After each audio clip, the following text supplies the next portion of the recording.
I had a pretty good response from my recent post about Deep Purple's Tommy Bolin album, Come Taste the Band.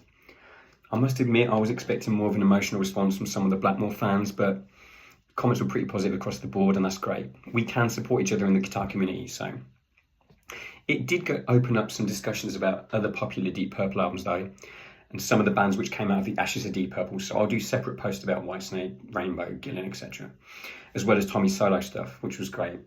One thing which did pleasantly surprise me though was the love for Deep Purple Mark I, which all started with this brilliant album in 1968. Obviously the guys from Marks 2 and 3 went on to big things and fame and fortune, and it's the sad story of like Rod Evans and Nick Simper, which both of whom got fired just before Deep Purple became massive, which kind of gets forgotten. Now, I'm not going to pretend that any Mark I album is as good as In Rock or Machine Head. It's not. But the kind of psychedelic pop found on those 3 albums, got them here on CD, is so different to Marks 2, 3 and 4 that it could be a different band, and perhaps we should judge it as such. It's not as heavy, but it is very colourful, and the songwriting is quite courageous. Blackmore, Lord and Pace were turning out some pretty technical and progressive riffs even back then. So listen to Ring That Neck, brilliant, that's off the second album. Mandrake Root, they hold their own as rock tracks. A lot has been said about Blackmore, Lord and Pace over the years, obviously, so I'm going to resist that now, and I'm going to say a few things about Evans and Simper.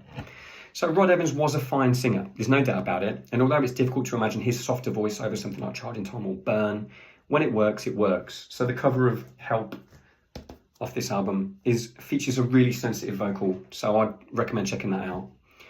From what I've read about Nick Simper, he found watching the band go on to the great heights that they did really difficult, which I understand, especially as some of his bass lines are actually superb. Chasing Shadows is the opening song off the third album. His bass line is awesome, and there's some really tasty playing going on One More Rainy Day as well. So I hope both of them are sort of proud of what they created with the band, even if they didn't achieve the fame and fortune the other guys did. Shades was actually the first Deep Purple album my dad ever played me when I was a teenager, and I listened to this vinyl so many times before buying the CD. I sat there next to the speakers as we did even in the early noughties, and I wasn't distracted by links and thumbnails. I just listened to a record from start to finish, and it was great. I've read this text so many times, so I'm just going to finish by sharing something from this text. This is obviously a guitar channel. The lead guitar is played by Richie Blackmore, who speaks to most through his wild strings as if to say the instrument is more eloquent than I. I think, how cool is that? Like, are we missing out here by not having linear notes and text to read while we're listening to music? I feel we are. And I wonder if Blackmore knew when they were putting this record together back in 1968 where they'd end up.